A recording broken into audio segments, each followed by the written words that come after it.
Let's talk about Bad Bunny's Super Bowl halftime show because what so many watched wasn't just a performance, it was a message. And the reaction to it tells you a lot about where the culture is right now. First, the music. I'm going to be honest, if you didn't already come in as a fan, this didn't feel like a halftime show designed to win over new people. It felt low energy. It felt like a monologue in Spanish more than a set built on big hooks, big rhythm, and big universal moments. And I'm not saying that because it was Spanish. Great music crosses language barriers. Michael Jackson crossed language barriers. Carlos Santana crossed language barriers. A great beat doesn't need subtitles. This one, it didn't feel like it was trying to earn the room. It felt like it assumed the room owed it applause. Now let's get to the real point, because the performance wasn't just about songs, it was about identity. The show pushed this continental American idea, where American means everybody in the entire hemisphere. North America, Central America, South America, the Caribbean, all one big American identity. And on paper, that sounds like unity. But in practice, it's doing something very specific.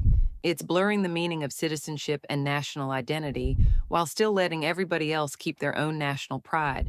Because notice the contradiction. Puerto Rican pride is celebrated. Mexican pride is celebrated. Every country gets to be its own special culture.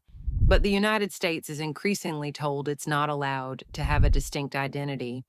The U.S. is framed as a place that can't decide who's American because we're all Americans. That's not unity. That's a rhetorical trick.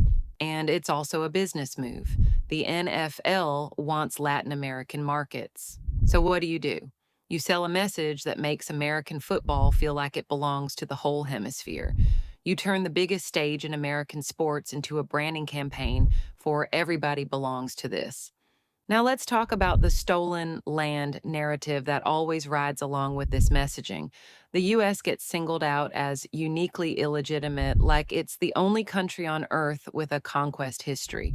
Meanwhile, much of Latin America speaks Spanish or Portuguese because of European conquest. Borders and cities were built and named through colonization. Catholicism spread through colonization. That's not an insult, it's history. So if the U.S. is stolen land, then so is basically everywhere. The difference is the slogan only gets used to shame Americans into surrendering their sovereignty today. And that brings me to the most interesting part, the viewership reaction.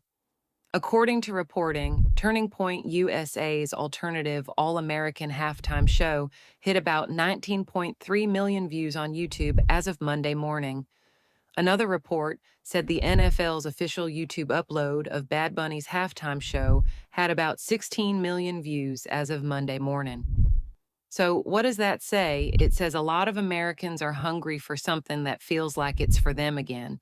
Not a lecture, not a guilt trip, not a redefinition of their identity, not a message that implies America is a place that can't have borders, can't have a culture, can't even define what it means to be American. When an alternative show built around all American themes pulls numbers in the same universe, or even higher, that's not a fluke.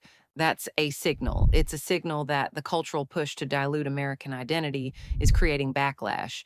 People don't mind inclusion, they mind erasure, they don't mind legal immigration, they mind the implication that citizenship doesn't matter, and the U.S. has no right to draw lines. If your halftime show needs a political message to justify itself, it's not entertainment anymore. And the fact that millions went looking for an alternative tells you the message isn't landing the way the elites think it is.